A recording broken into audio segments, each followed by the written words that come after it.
여러분의 구독과 좋아요, 알람 설정은 저에게 큰 힘이 됩니다.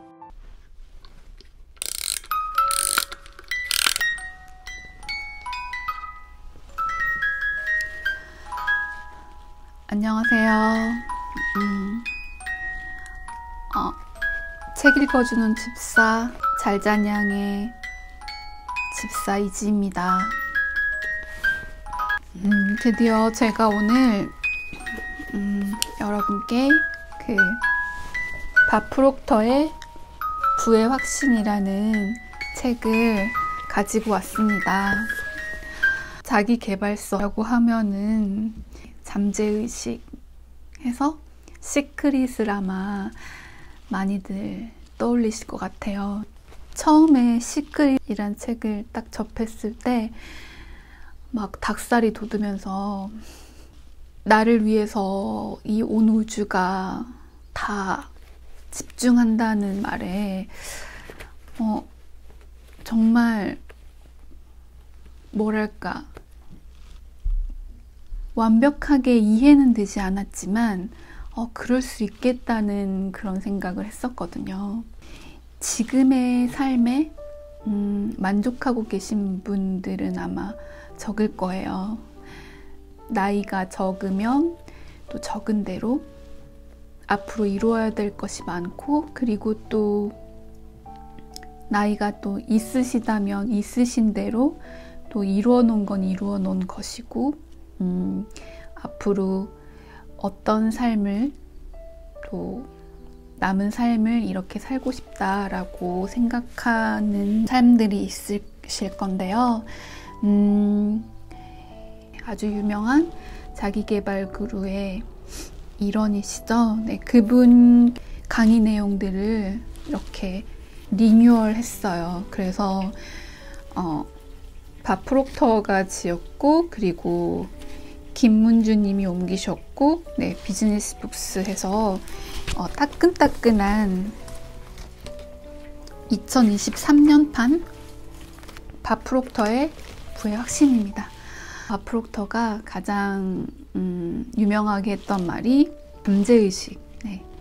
우주도 우리가 알고 있는 부분은 5%이고 나머지 95%는 우리가 다 모르는 부분.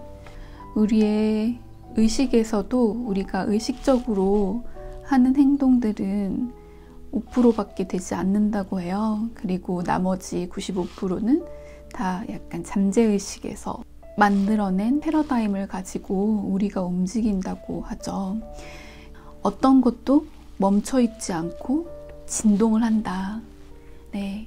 그리고 그 진동을 하면서 어떤 주파수를 만들어내고, 우리의 생각 자체가 에너지이기 때문에 이렇게 에너지는 또 입자라고 해요. 그래서 우리의 그 생각이 입자가 되면 진동으로 인해서 만들어진 주파수가 입자가 되면서 우리가 정말로 느낄 수 있는 현실이 되는 거죠. 부와 성공의 비밀을 알기 위해서 가장 중요한 키워드는 잠재의식. 우리의 모든 생각은 에너지이면서 모든 것들이 다 진동으로 인해서 주파수를 만들어내고, 우리가 그 주파수를 끌어당기기도 하고, 그 주파수를 잘 맞춰야 우리가 원하는 것을 가지고 올 수 있고, 95%의 우리의 어떤 행동과 결과를 만들어내는 잠재의식은 패러다임이다. 그래서 아마 오늘의 책에서 가장 중요한 키워드는 잠재의식, 그리고 패러다임, 그리고 아마 뭐 주파수, 진동 이 정도가 될 것 같아요. 그러면은 더 긴 얘기는 이제 책 리딩 후에 리뷰를 통해서 하도록 하고요. 프록터 갤러거의 인스티튜트 공동 창업자 대표인 샌디 갤러거의 추천의 글. 오래된 잠재의식을 바꾸는 단 하나의 열쇠. 가끔 이런 생각이 들었던 적이 있지 않은가? 정말로 열심히 일했는데 왜 원하는 결과를 얻어내기는 그토록 어려울까? 매해 목표를 세우고 노력하는데 왜 매번 목표치에 도달하지 못하는 걸까?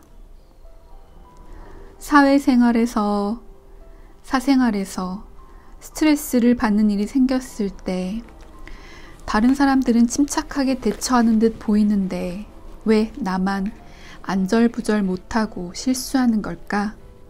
이럴 때 긍정적으로 생각하라, 원하는 것을 마음속에 그려보라, 확언을 하라 같은 자기계발서의 조언을 떠올려도 별 도움이 되지 않았는가?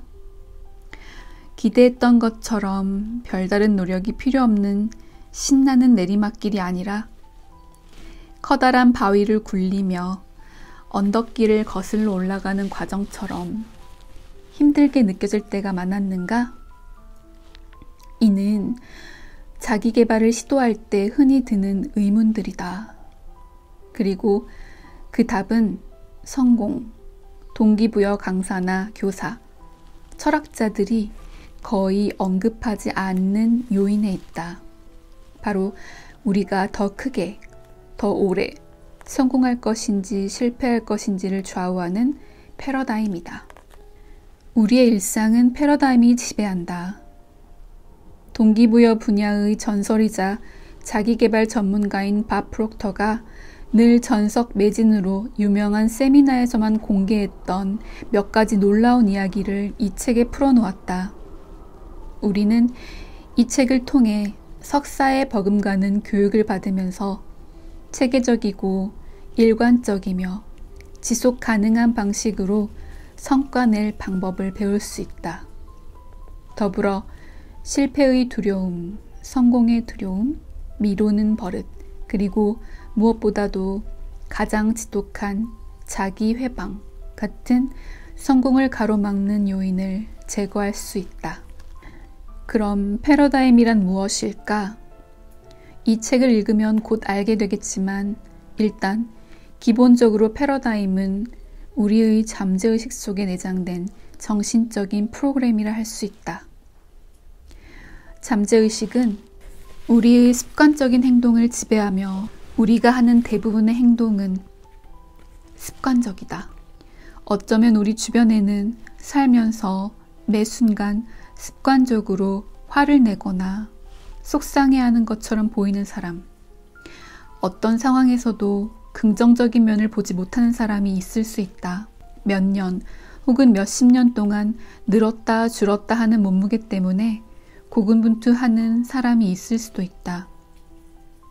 이들은 한동안 건강을 되찾고 몸무게를 줄이면서 바른 생활을 하는 듯 하다가도 얼마 안 가 예전의 모습으로 돌아간다. 몇 년 동안 일정 수준의 소득에 발이 묶인 채 앞으로도 더 많은 소득을 벌어들이지 못할 것처럼 보이는 사람도 있다.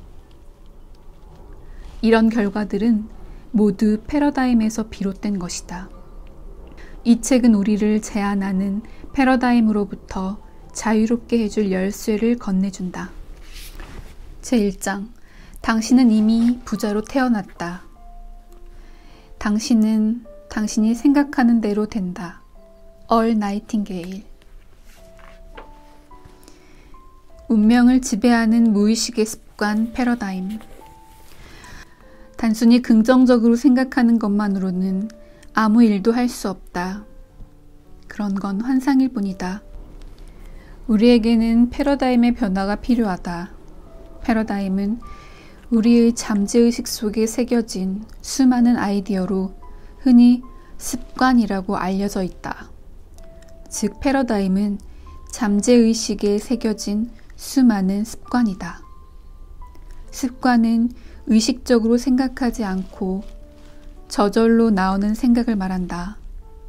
매일 우리는 수많은 행동을 하지만 대부분은 의식하지 않고 기계적으로 움직인다. 차를 운전하는 것도 그런 예이다.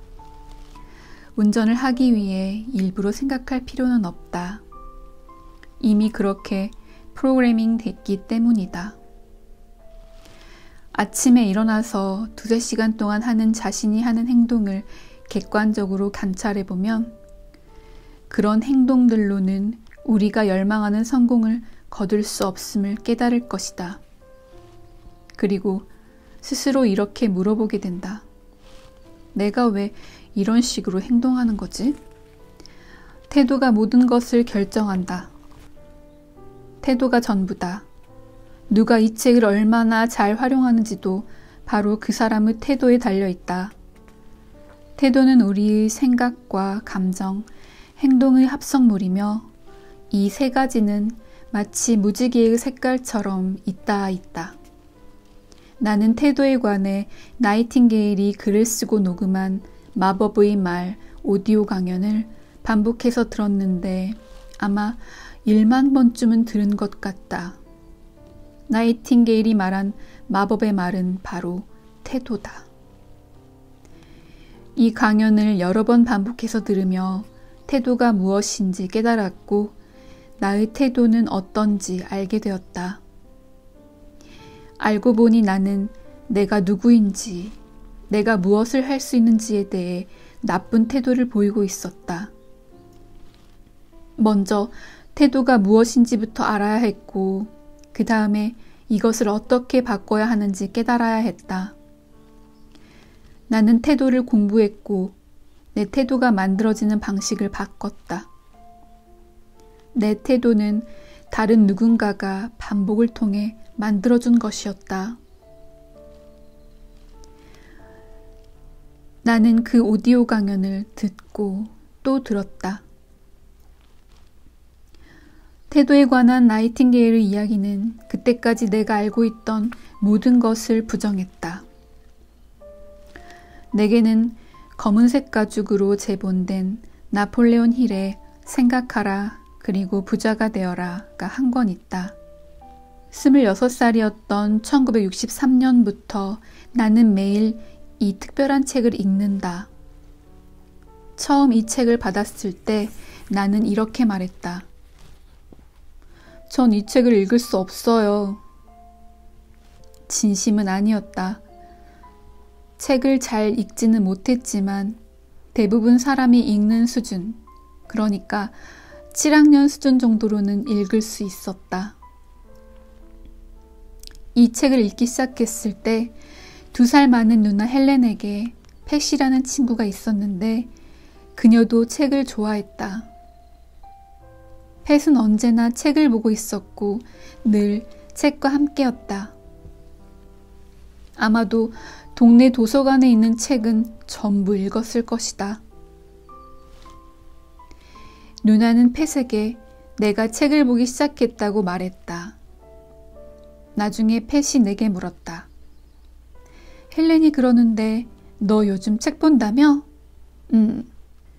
뭐 읽는 중이야? 좋은 책이야. 누나도 좋아할 것 같아. 생각하라. 그리고 부자가 되어라. 팻은 미소를 띄었다. 몇 달 후 다시 팻을 만났다. 너 지금도 책 읽니? 요즘은 뭐 읽는데? 생각하라. 그리고 부자가 되어라. 헉, 세상에. 지난번 만났을 때 네가 푹 빠져있던 책 아니야? 맞아. 아직도 그 책을 읽고 있어. 팻은 나를 약간 희한하다는 듯 바라보았다. 다시 몇 달이 지나고 그녀가 물었다. 지금도 책 읽고 있어? 그럼. 뭐 읽는데? 생각하라. 그리고 부자가 되어라. 그 책 한 권을 정말 오랫동안 읽었다. 당시 나는 패러다임을 바꾸는 행동을 하고 있었던 것이지만 그것을 인식하진 못했다. 의도적으로 하는 일이 아니었다. 그저 읽고 있는 책에 마음을 빼앗겼을 뿐이었다. 팻은 내가 이상하다고 생각했다. 자신은 책 한 권을 읽으면 곧장 다른 책으로 넘어갔기 때문이다. 정말로 많은 책을 읽었기 때문에 교양은 있었지만 그녀는 스스로에 대해서조차 잘 알지 못했다. 그녀는 건물 관리인이었고 그들 부부는 가진 게 없었다. 그 어디에도 도달하지 못했고 인생에서 아무것도 일궈낸 것이 없었다. 신이 만든 가장 높은 수준의 창조물로 태어났음에도 그녀는 그럭저럭 살 뿐이었다. 나는 세미나에서 종종 이렇게 말한다. 좋은 책 한 권을 두 번째로 읽었을 때 그 전까지 그 책에 없었던 부분을 보게 되는 게 아닙니다. 그 전에는 없었던 여러분 자신의 무언가를 보는 거죠. 반복은 깨우침을 낳는다. 반복은 깨우침을 낳는다. 반복이 필수 불가결하다는 걸 보여주는 또 다른 사례가 있다. 어렸을 적 잭 그레고리라는 친구가 있었다. 나는 잭의 집에서 함께 장난감을 가지고 놀다가 이렇게 말했다. 너들 오고 있어? 그러자 잭의 엄마가 단어를 고쳐주었다. 밥, 너들이 아니라 너희야. 나는 그녀가 잘못 알고 있다고 생각했다. 한 명이 아니라 여러 명을 부르는 말이니 너들이 바른 표현이라고 생각했다. 나는 계속 너들이라는 표현을 썼고 그때마다 잭의 엄마는 계속 고쳐주었다. 그러던 어느 날 누군가가 한 명 이상의 사람들을 부를 때 너희 오고 있어? 라고 말하는 것을 들었다. 또 다른 누군가가 비슷한 상황에서 너희 오고 있어? 라고 말하는 것도 들었다. 이때부터 나는 잘못 알고 있었던 단어를 고치려고 했었다. 너들 오고 있어? 라는 말이 순간적으로 나오려고 하면 잠깐 멈췄다가 너희 오고 있어? 라고 말했다. 이렇게 말하는 것이 몹시도 불편하다고 느꼈지만 결국에는 그 습관을 바꿨다. 이제 나는 누군가가 너들이라고 말하는 것을 들을 때마다 곧바로 잭의 엄마를 떠올린다. 그녀는 나를 깨우치기 위해 반복해서 알려주었다. 물론 그녀도 자신이 무슨 행동을 하는지 몰랐으리라. 하지만 그녀는 그렇게 했다. 우리가 해야 할 일이 바로 이것이다. 매일 하는 습관적인 행동으로는 원하는 결과를 얻을 수 없다는 깨우침을 얻어야 한다. 어떻게 자신의 행동을 바꿀 수 있는지 깨달아야 하고 그 행동을 만들어낸 것과 똑같은 방식으로 바꿔야만 한다. 바로 반복을 통해서 말이다. 똑같은 책을 읽자. 똑같은 오디오 강연을 듣자. 6개월 동안 하루에 2번씩 나이팅게일의 마법의 말을 듣는다면 장담컨대 자신의 태도를 몹시도 예리하게 느낄 것이다. 그리고 그 깨우침은 당신의 인생을 바꿀 것이다. 2장.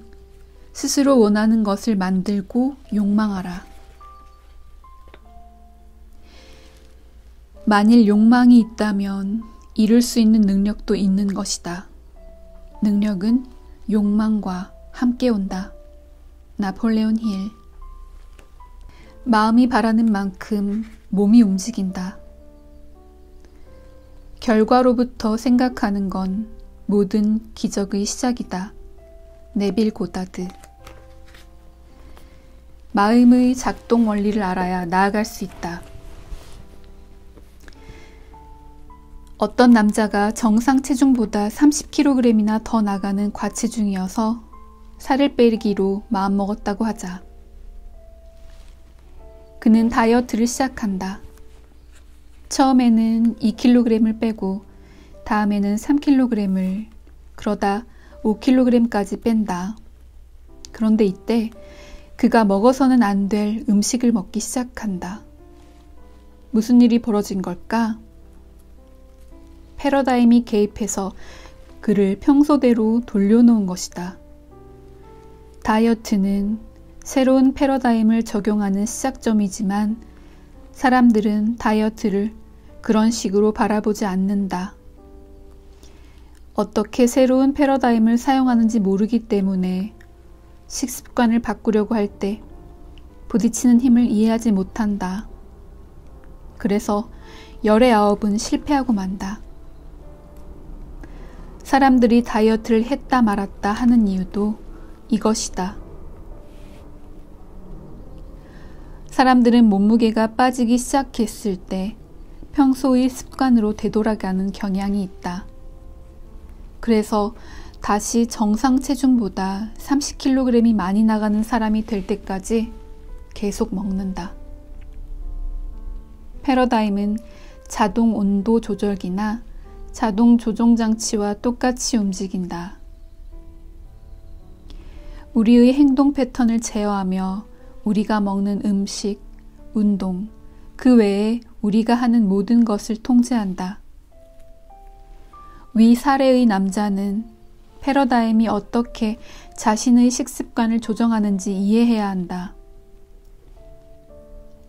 사람들은 잠재의식 속 패러다임이 자신을 제어한다는 사실을 이해하지 못한다. 그래서 자기가 무엇과 싸우는지도 이해하지 못한 채 머릿속 프로그램과 싸우려고 애쓰며 보이지 않는 적과 거래한다. 결코 쉬울 수가 없다. 마음이 어떻게 작동하는지 이해하기 시작할 때 비로소 앞으로 나아갈 수 있다. 자신을 방해하는 적을 알게 되기 때문이다. 그 적이 바로 패러다임이다. 하지만 이 사실을 이해하지 못하면 우리는 원하는 삶을 살고 있지 않기 때문에 실패했다고 느낀다. 우리는 스스로에게 명령을 내린다. 하지만 우리는 그 명령에 따르지 못한다. 그렇다면 새로운 패러다임을 잠재의식에 새기려면 어떻게 해야 할까? 무엇보다 자기 개발에는 결승선이 없음을 이해해야만 한다. 우리는 무언가를 공부하고 끝내는 데 익숙하지만 실은 절대로 공부하는 것을 끝마칠 수 없다. 절대로 우리가 원하는 만큼 우리 자신에 대해 알지 못한다. 우리는 끊임없이 계속해서 패러다임을 바꿔나가고 있고 우리의 결과 역시 계속 만들어 나가는 중이다. 우리는 다이어트를 하거나 돈을 아끼거나 순조롭게 업무를 진행하는데 어려움을 겪는다. 패러다임이 어떻게 형성되고 어떻게 우리를 지배하는지 이해하지 못하기 때문이다. 만일 패러다임을 이해했다면 패러다임을 바꾸기를 게을리하거나 멈추지 말아야 한다. 우리의 가능성은 완벽하다. 물론 어떤 이들은 자기가 완벽하다고 말하지만 실은 그 누구도 완벽하지 않다. 그저 같이 어울리기 지루한 사람일 뿐이다. 그러나 우리의 가능성은 완벽하다. 나는 계속 성장해야만 한다. 네빌은 저서 의식의 힘에서 이 점을 짚어냈다. 그는 욕망하는 상태로부터 생각하기를 언급했다. 다시 말해 이미 그 상태에 도달한 자신의 모습을 보라는 의미다. 이는 우리의 상상이자 운의 작용이다. 욕망하는 상태로부터 생각하는 것은 창조적인 삶이다. 결과로부터 생각하는 이런 능력을 무시하는 것은 어떤 가능성도 보지 못하고 굴레에 갇힌 것과 같다. 법이나 공학, 회계 분야에서 일하는 극도로 좌뇌형인 사람은 이를 실천에 옮기느라 어려움을 겪지만 일단 이해하기만 하면 진심으로 실천한다. 좌뇌형 사람은 매우 단호하기 때문이다. 우뇌형 사람은 좀 더 유동적이다. 이들은 개념보다는 진동과 감정에 따라 움직인다. 논리는 많은 사람이 패러다임을 바꾸지 못하게 가로막는 것 중 하나이다. 텐징 노르게이와 함께 에베레스트 산을 오른 힐러리 경의 위대한 한 걸음은 논리로 설명되지 않는다. 이전까지는 그 누구도 그렇게 하지 않았으며 그는 남들이 보기에 비논리적인 일을 했다. 라이트 형제 역시 마찬가지다. 당시 공기보다 무거운 물체가 하늘에 머물 수 있다는 생각은 그야말로 비논리적이었다. 그러나 이들은 비논리적인 일을 해냈다. 모든 위대한 도약은 논리에 저항하는 데서 시작된다. 과거의 나처럼 골방에 앉아 나는 세계 곳곳에서 운영되는 회사를 만들 거야 라고 말하는 것은 터무니없는 짓이다. 그때 나는 그런 일을 벌일 만큼 돈이 많지 않았다. 내가 무슨 일을 할 것이고 어떻게 해야 할지도 몰랐지만 그 일을 해낼 것임은 알았다. 힐러리 경도 자신이 에베레스트 산 정상에 오를 것임을 알았다. 그는 1951년에 도전했다가 실패했고 52년에 다시 갔다가 또 실패했다. 그리고 당신은 그럴 권리가 없어요. 당신에게는 책임이 있다고요. 라이트 형제의 아버지는 매우 보수적인 교파의 사제였다. 라이트 형제가 하늘을 날 수 있다고 주장하자 그는 그렇게 주장하면 지옥에 갈 것이라고 말했다. 위대한 진보는 모두 철저하게 비논리적이다. 정말로 잠재력을 발휘하며 살고 싶다면, 모든 사람을 기쁘게 해주려고 사는 게 아니라면 스스로 겁먹을 수준의 목표를 정하자. 자신이 목표를 향해 가고 있으며 법칙에 따라 노력하고 있음을 안다면 그 목표가 이루어져야 한다는 것도 알 것이다. 물론 그 일이 일어나길 바란다고 해서 항상 실현되는 건 아니다. 그러나 이제 우리는 그 목표가 가리키는 주파수에 있기 때문에 그 일이 일어나야만 한다는 것은 알고 있다. 원하는 주파수를 맞췄다면 이제 그곳이 우리의 새로운 집이다. 우리가 세상을 바라보는 곳이다. 그곳에는 우리만이 갈 수 있다.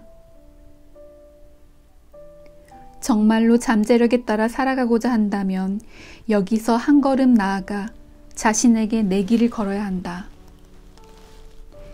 우리는 상상하는 무엇이든 할 수 있는 잠재력을 가졌다. 네빌이 말했듯이 결정적 상상력이나 결과로부터 생각하는 일은 모든 기적의 시작이다. 세상에 그냥 일어나는 기적 같은 것은 없다. 모든 것은 법칙에 따라 일어난다. 다만 왜 일어나는지 우리가 이해하지 못할 뿐이다. 기적이나 운을 믿는다면 누구에게는 축복을 내리고 누구에게는 저주를 내리는 변덕스러운 신이 있다고 생각한다면 그 어느 곳으로도 날아가지 못한다. 부와 성공은 가질 수 있다고 믿을 때 찾아온다. 우리의 내면에서 벌어지는 일을 바꿔놓는 것은 반복이다.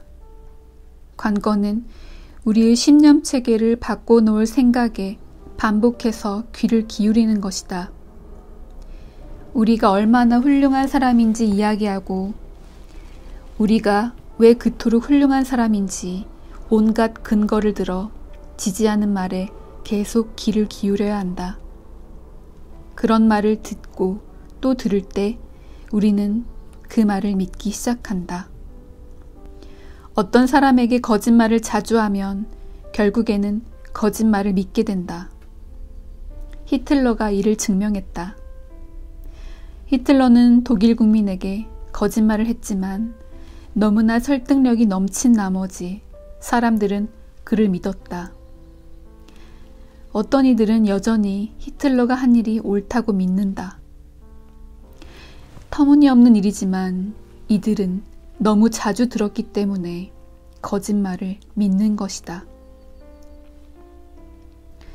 우리도 똑같은 이야기를 여러 번 반복해서 듣다 보면 그 이야기를 믿기 시작한다. 예를 들어 우리는 학교에 다니지 않으면 성공할 수 없다는 말을 들었다. 그 말은 사실이 아니다. 학교에 다니지 못한 수많은 사람이 커다란 기업을 세웠고 대단한 발명을 했고 세상을 움직였다. 또 우리는 교회에 가지 않으면 죄인이라는 이야기도 들었다. 그 역시 사실이 아니다. 왜 우리는 그렇게 믿을까?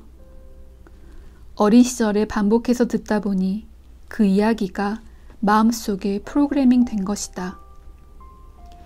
똑같은 이야기를 반복적으로 들은 결과 이야기는 믿음이 되었고 믿음은 점점 더 확고해졌다. 할 수 없다는 그 믿음이 타당한지 살펴봐야 한다.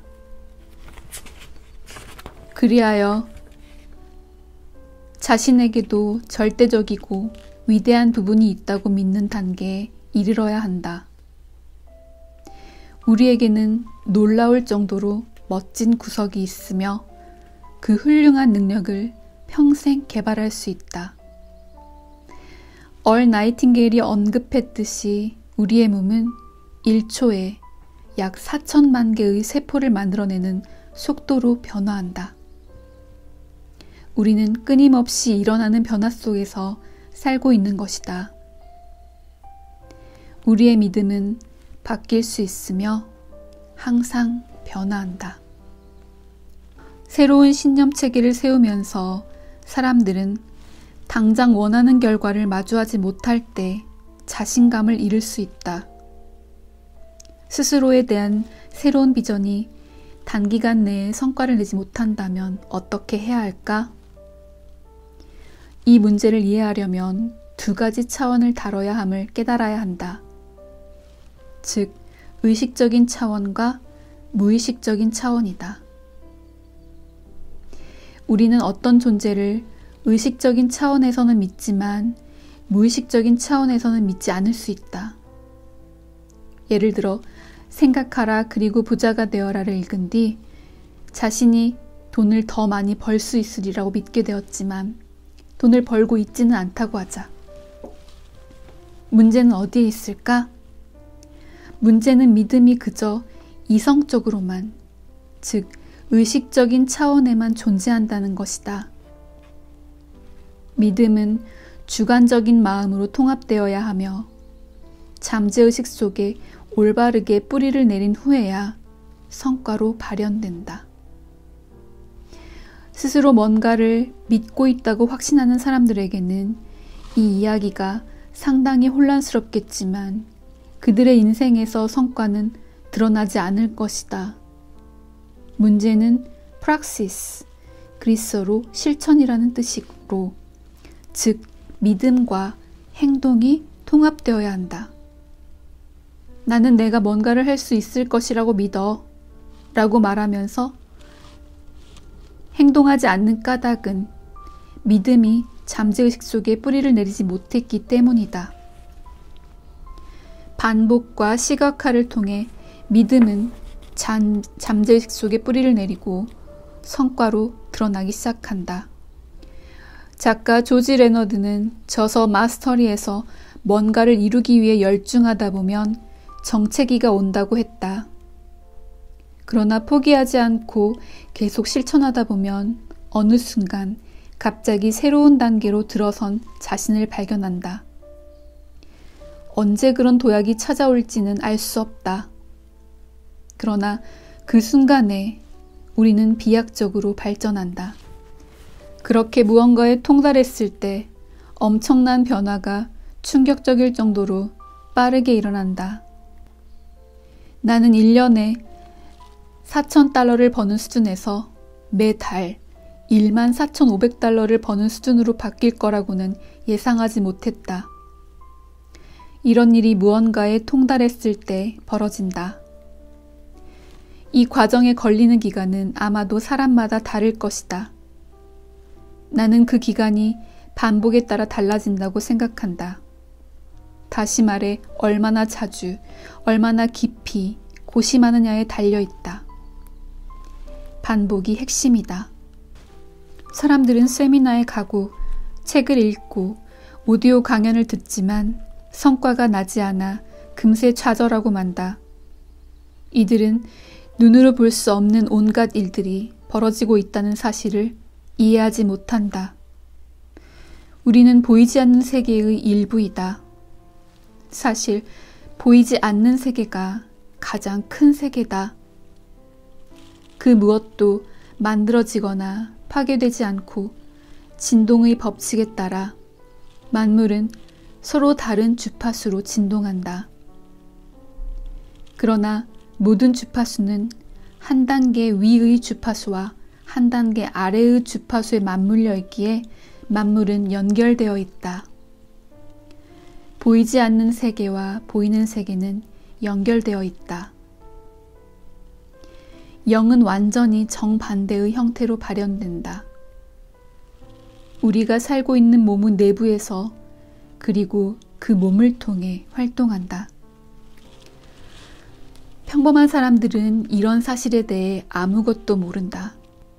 혹은 머리로는 믿지만 변화를 일으키지 못하고 좌절한다. 나폴레온 힐이 말했듯 사람들은 부자가 되는 고지를 7cm쯤 남겨두고 멈춰버린다. 프라이스 프리쳇은 저서 U2에서 증거의 부재가 부재의 증거는 아니다 라고 말하며 이렇게 덧붙였다.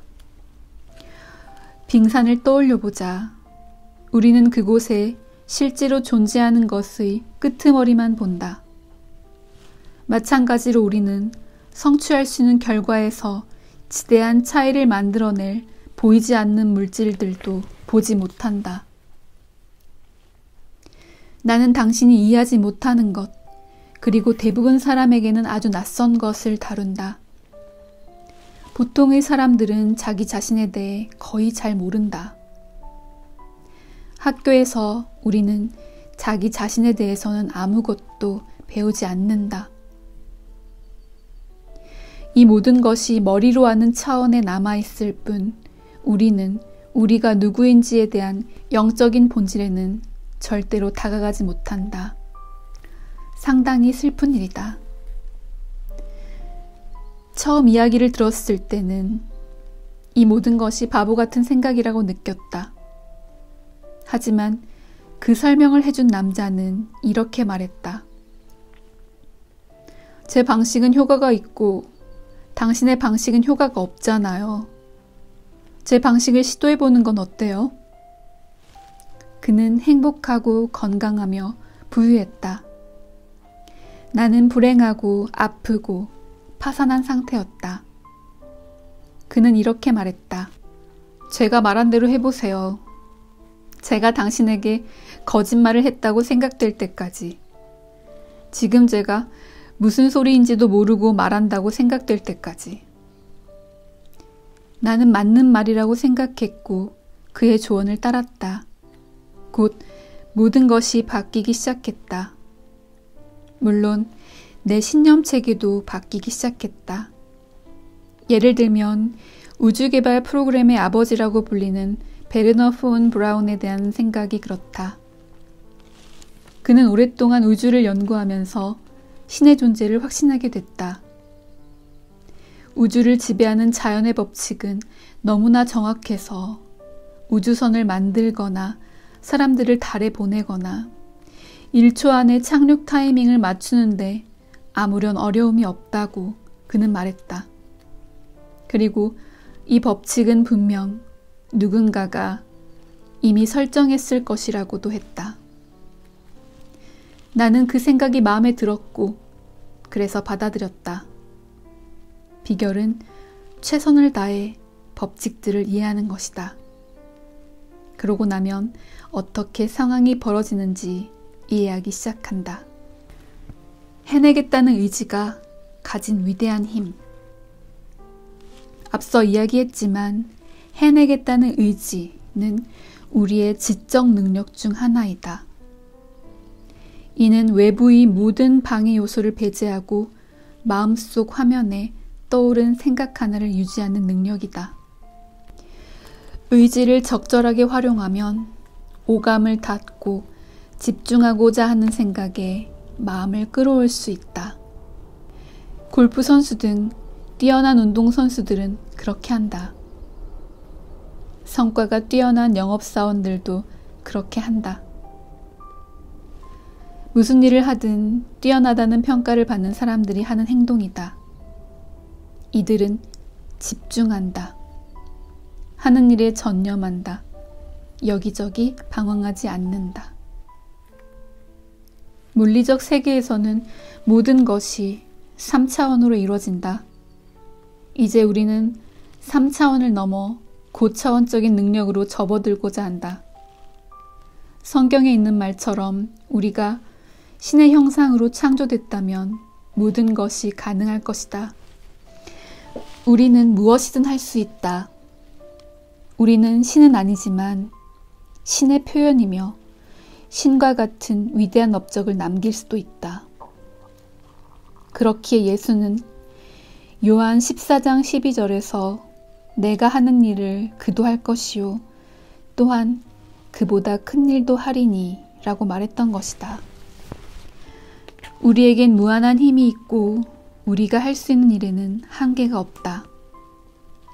그 일이 무엇인지 얼마나 가치 있는지는 중요치 않다. 계속 더 좋아질 테니 말이다. 나는 더 좋아진다 란 말이 정말로 아름답다고 생각한다. 생각하라, 무의식을 경계하라. 광고는 우리의 의식적인 마음을 닫아버리고 잠재의식을 활짝 열어버린다. 그러면 우리는 완전히 연역적인 상태가 되어 무슨 이야기를 듣든 행동으로 옮긴다.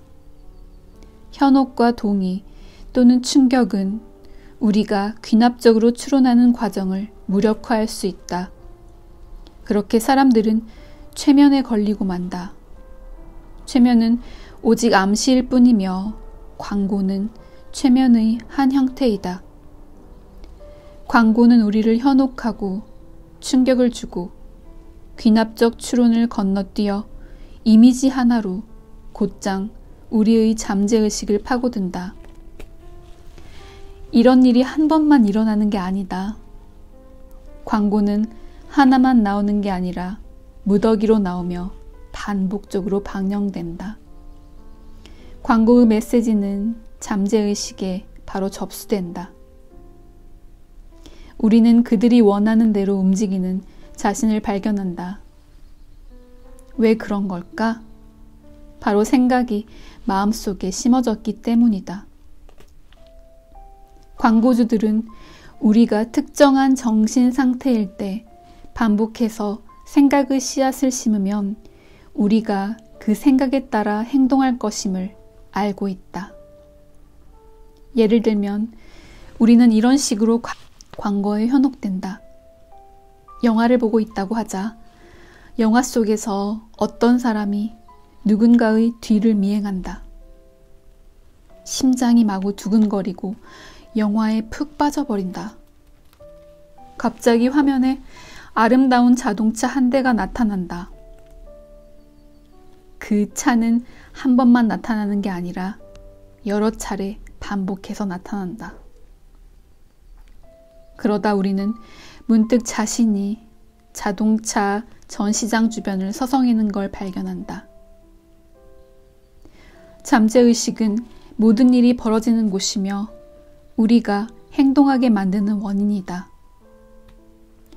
그러나 의식적인 마음은 무엇이 무의식에 들어갈 것인지 지시할 수 있다.